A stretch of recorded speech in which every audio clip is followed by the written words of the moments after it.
Good morning. My fellow Americans, 5 weeks ago, I was sworn in as your Secretary of State. My job is to represent the United States to the world, to fight for the interests and values of the American people. When President Biden asked me to serve, he made sure that I understood that my job is to deliver for you, to make your lives more secure, create opportunity for you and your families, and tackle the global crises that are increasingly shaping your futures.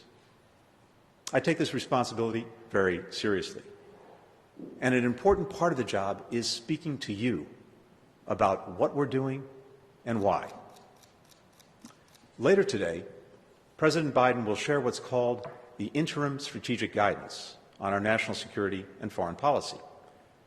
It gives initial direction to our national security agencies so that they can get to work right away while we keep developing a more in-depth national security strategy over the next several months. The interim guidance lays out the global landscape as the Biden administration sees it, explains the priorities of our foreign policy, and specifically how we will renew America's strength to meet the challenges and seize the opportunities of our time. So for this, my first major speech as Secretary, I'm going to walk you through how American diplomacy will carry out the President's strategy.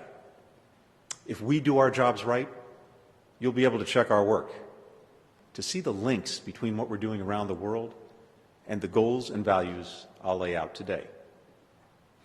I know that foreign policy can sometimes feel disconnected from our daily lives. It's either all about major threats like pandemics, terrorism, or it fades from view. That's in part because it's often about people and events on the other side of the world. And it's about things you don't see, like crises stop before they start, or negotiations that happen out of sight. But it's also because those of us who conduct foreign policy haven't always done a good job connecting it to the needs and aspirations of the American people. As a result, for some time now, Americans have been asking tough but fair questions about what we're doing, how we're leading, indeed, whether we should be leading at all. With this in mind, we've set the foreign policy priorities for the Biden administration by asking a few simple questions. What will our foreign policy mean for American workers and their families? What do we need to do around the world to make us stronger here at home? And what do we need to do at home to make us stronger in the world? The answers to these questions aren't the same as they were in 2017 or 2009. Yes, many of us serving in the Biden administration also proudly served President Obama, including President Biden. And we did a great deal of good work to restore America's leadership in the world, to achieve hard-won diplomatic breakthroughs, like the deal that stopped Iran from producing a nuclear weapon, and to bring the world together to tackle climate change. Our foreign policy fit the moment, as any good strategy should. But this is a different time, so our strategy and approach are different. We're not simply picking up where we left off, as if the past 4 years didn't happen. We're looking at the world with fresh eyes. Having said that, while the times have changed, some principles are enduring. One is that American leadership and engagement matter. We're hearing this now from our friends. They're glad we're back. Whether we like it or not, the world does not organize itself. When the U.S. pulls back, one of two things is likely to happen. Either another country tries to take our place, but not in a way that advances our interests and values, or, maybe just as bad, no one steps up, and then we get chaos and all the dangers it creates. Either way, that's not good for America. Another enduring principle is that we need countries to cooperate, now more than ever. Not a single global challenge that affects your lives can be met by any one nation acting alone, not even one as powerful as the United States. And there is no wall high enough or strong enough to hold back the changes transforming our world. That's where the institution I'm privileged to lead comes in. It's the role of the State Department and America's diplomats and development workers to engage around the world and build that cooperation. President Biden has pledged to lead with diplomacy because it's the best way to deal with today's challenges. At the same time, we'll make sure that we continue to have the world's most powerful armed forces. Our ability to be effective diplomats depends in no small measure on the strength of our military. And in everything we do, we'll look not only to make progress on short-term problems, but also to address their root causes and lay the groundwork for our long-term strength. As the President says, to not only build back, but build back better. So here's our plan. First, we will stop COVID-19 and strengthen global health security. The pandemic has defined lives, our lives, for more than a year. To beat it back, we need governments, scientists, businesses, and communities around the world working together. None of us will be fully safe until the majority of the world is immune, because as long as the virus is replicating, it could mutate into new strains that find their way back to America. So we need to work closely with partners to keep the global vaccination effort moving forward. At the same time, we need to make sure we learn the right lessons and make the right investments in global health security, including tools to predict, prevent, and stop pandemics, and a firm global commitment to share accurate and timely information so that a crisis like this never happens again. Second, we will turn around the economic crisis and build a more stable, inclusive global economy. The pandemic has caused unemployment to surge around the world. Nearly every country on earth is now in a recession. The pandemic also laid bare inequalities that have defined life for millions of Americans for a long time. So we've got a double challenge: to protect Americans from a lengthy downturn and to make sure the global economy delivers security and opportunity for as many Americans as possible in the long term. To do that, we need to pass the right policies at home, like the relief package the President is pushing hard for right now, while working to manage the global economy so it truly benefits the American people. And by that, I don't just mean a bigger GDP or a rising stock market.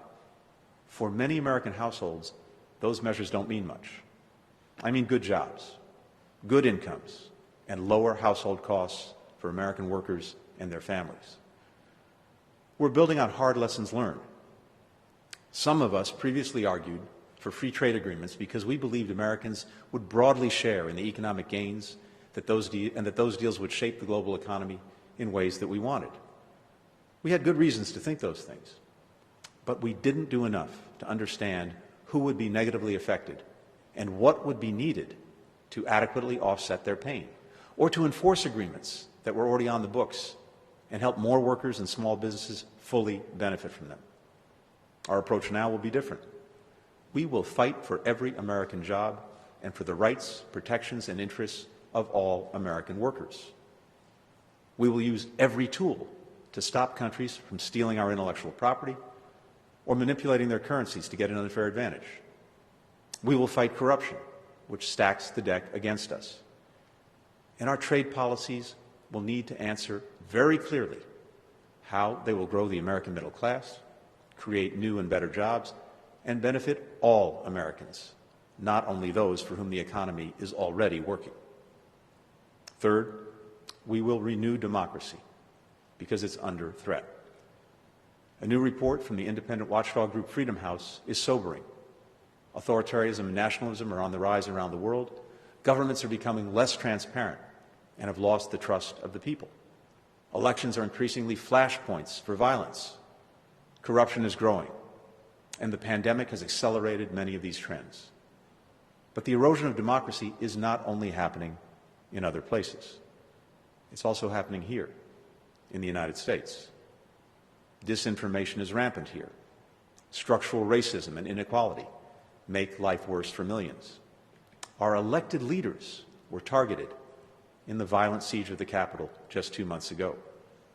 And more broadly, Americans are increasingly polarized, and the institutions that exist to help us manage our differences so our democracy can continue to function are under strain. Shoring up our democracy is a foreign policy imperative. Otherwise, we play right into the hands of adversaries and competitors like Russia and China, who seize every opportunity to sow doubts about the strength of our democracy. We shouldn't be making their jobs easier.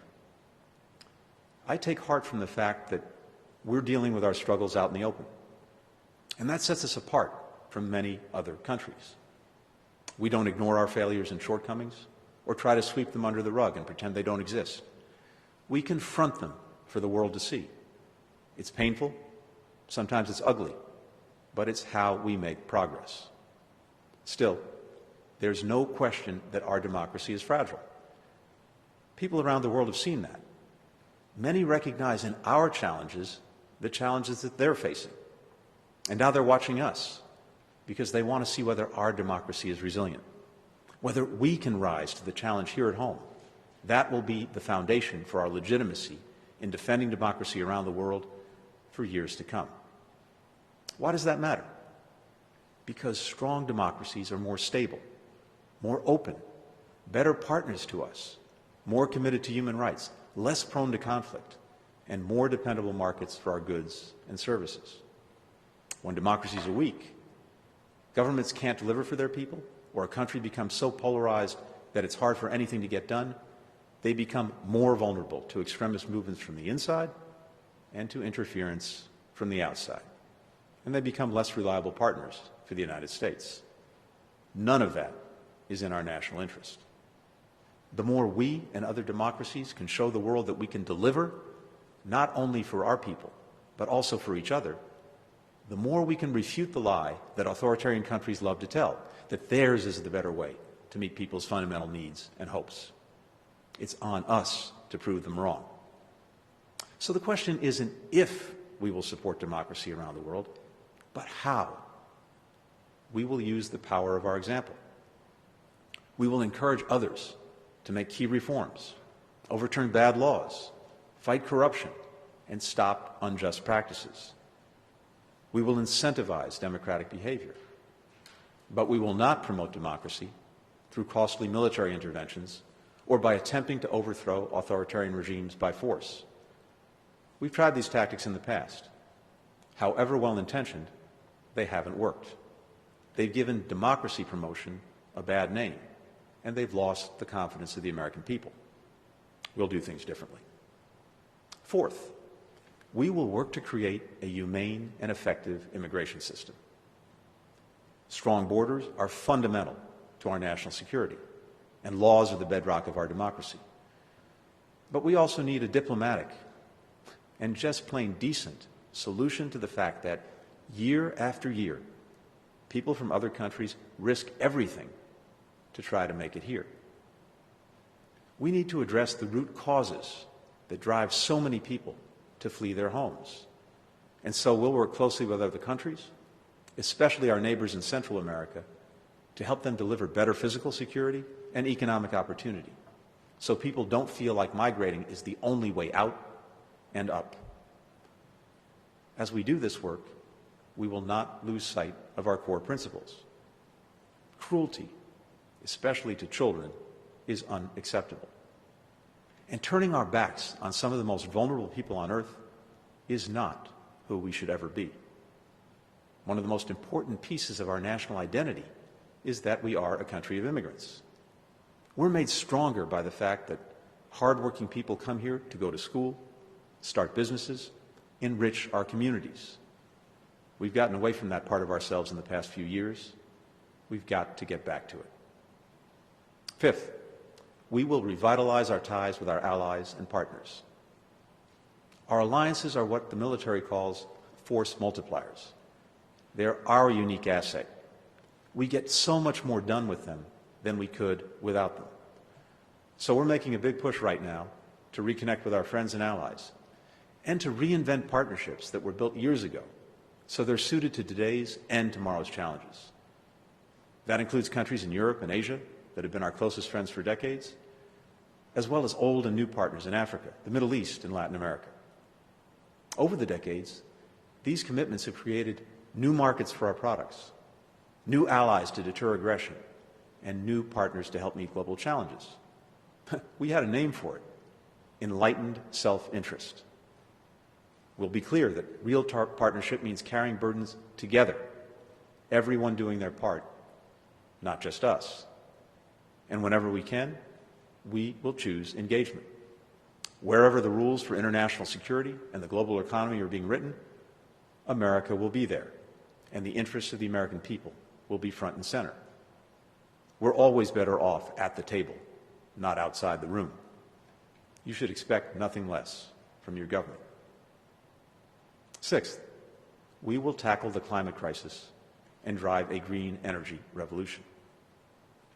Maybe you live in California, where wildfires get worse every year, or the Midwest, where farmland keeps flooding, or the Southeast, where communities have been destroyed by stronger and more frequent storms.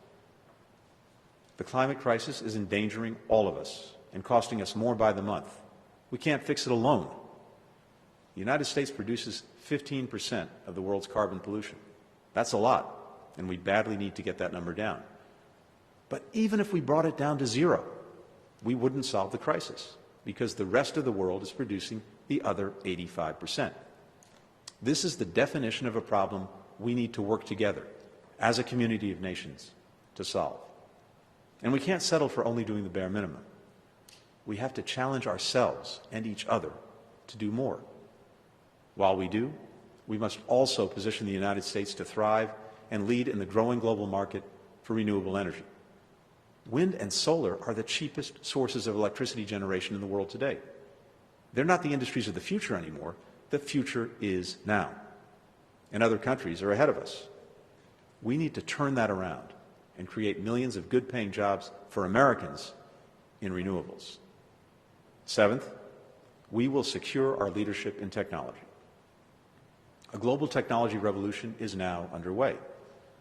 The world's leading powers are racing to develop and deploy new technologies like artificial intelligence and quantum computing that could shape everything about our lives, from where we get energy, to how we do our jobs, to how wars are fought. We want America to maintain our scientific and technological edge because it's critical to us thriving in the 21st century economy. But we know that new technologies aren't automatically beneficial, and those who use them don't always have good intentions. We need to make sure technologies protect your privacy, make the world safer and healthier, and make democracies more resilient. That's where American diplomacy comes in. We're going to bring our friends and partners together to shape behavior around emerging technologies and establish guardrails against misuse. At the same time, we must strengthen our tech defenses and deterrence. We need only look at SolarWinds, the major hack of U.S. government networks last year, to see how determined our adversaries are to use technology to undermine us. Today, safeguarding our national security means investing in our technological capabilities and elevating this issue in our diplomacy and our defense. We will do both. And eighth, we will manage the biggest geopolitical test of the 21st century, our relationship with China. Several countries present us with serious challenges, including Russia, Iran, North Korea. And there are serious crises we have to deal with, including in Yemen, Ethiopia, and Burma. But the challenge posed by China is different. China is the only country with the economic, diplomatic, military, and technological power to seriously challenge the stable and open international system, all the rules, values, and relationships that make the world work the way we want it to, because it ultimately serves the interests and reflects the values of the American people. Our relationship with China will be competitive when it should be, collaborative when it can be, and adversarial when it must be. The common denominator is the need to engage China from a position of strength. That requires working with allies and partners, not denigrating them, because our combined weight is much harder for China to ignore. It requires engaging in diplomacy and in international organizations, because where we've pulled back, China has filled in. It requires standing up for our values when human rights are abused in Xinjiang or when democracy is trampled in Hong Kong, because if we don't, China will act with even greater impunity. And it means investing in American workers, companies, and technologies, and insisting on a level playing field, because when we do, we can outcompete anyone. These are the 8 top foreign policy priorities of the Biden administration. You may notice some things about that list. First, important items are not on it. That doesn't mean they don't matter to us or that we won't work hard on them. Indeed, I look forward to setting out what we'll do on other vital pieces of our foreign policy in the days and weeks ahead. But these priorities, the ones I've talked about today, are the most urgent, the ones on which we must make swift and sustained progress. They're also all simultaneously domestic and foreign issues, and we've got to approach them that way, or we'll fall short. Beating COVID means vaccinating people at home and abroad. Winning in the global economy means making the right investments at home and pushing back against unfair trading practices by China and others. Dealing with climate change means investing in resilience and green energy here at home and leading a global effort to reduce carbon pollution. More than at any other time in my career, maybe in my lifetime, distinctions between domestic and foreign policy have simply fallen away. Our domestic renewal and our strength in the world are completely entwined, and how we work will reflect that reality. And finally, as the President has promised, diplomacy, not military action, will always come first. Again, this is shaped by hard lessons learned. Americans are rightly wary of prolonged U.S. military interventions abroad. We've seen how they've often come at far too high a cost, both to us and to others. When we look back at the past decades of our military involvement in the world, especially in Afghanistan and the Middle East, we must remember what we've learned about the limits of force to build a durable peace, that the day after a major military intervention is always harder than we imagine, and how critical it is to pursue every possible avenue to a diplomatic solution. Of course, we will never hesitate to use force when American lives and vital interests are at stake. That's why President Biden authorized an airstrike last week against Iranian-backed militia groups targeting U.S. and coalition forces in Iraq. But in that case, and in future cases when we must take military action, we will do so only when the objectives and mission are clear and achievable, consistent with our values and laws, and with the informed consent of the American people. And we'll do it together with diplomacy. Finally, all our priorities go directly to our core sources of national strength. And we define strength broadly because a truly strong country is strong in many ways at once. Real strength isn't bluster or bullying, and it's not based in military power alone. Real strength is that and more. It's making sure our most valuable commodity as a nation, our human resources, can meet their full potential. It's a flourishing democracy and an innovative and inclusive economy. It's the ability to bring countries together because they trust us to lead, and no one can unite others like we can. It's having our diplomats walk into buildings around the world and be respected because they have the confidence and trust of the American people. And it means leading with our values. That's what I want to close on today. At our best, the United States is a country with integrity and a heart. That's what makes us proud to be Americans, and why so many people around the world have given everything to become Americans. That includes members of my own family and many of your families too. The Biden administration's foreign policy will reflect our values. We will stand firm behind our commitments to human rights, democracy, the rule of law, and we'll stand up against injustice toward women and girls, LGBTQI people, religious minorities, and people of all races and ethnicities. Because all human beings are equal in rights and dignity, no matter where they live or who they are. We will respect science and data and we will fight misinformation and disinformation because the truth is the cornerstone of our democracy. We'll work with Congress whenever we can on the takeoff, not just the landing, because they represent the will of our people, and our foreign policy is stronger when the American people support it. We'll build a national security workforce that reflects America in all its diversity, because we're operating in a diverse world, and our diversity is a unique source of strength that few countries can match. When we don't have a diverse team, it's like we're conducting diplomacy with one arm tied behind our back. This is a national security imperative and a personal priority for me. We'll bring nonpartisanship back to our foreign policy. There was a time, as the saying goes, when politics stopped at the water's edge. Secretaries of State didn't represent Democrats or Republicans. We represented all Americans. Some might think the idea is quaint now. Well, I don't, and the President doesn't either. We will balance humility with confidence. I've always believed they should be the flip sides of America's leadership coin. Humility because we aren't perfect, we don't have all the answers, and a lot of the world's problems aren't mainly about us, even as they affect us. But confidence because America at its best has a greater ability than any country on earth to mobilize others for the common good and for the good of our people. Above all, we'll hold ourselves accountable to a single overarching measure of success. Are we delivering results for you? Are we making your lives more secure and creating opportunities for your families? Are we protecting the planet for your children and grandchildren? Are we honoring your values and proving worthy of your trust? It's the honor of my life to serve as your Secretary of State. And I'm aware every day that we're writing the next chapter of our history.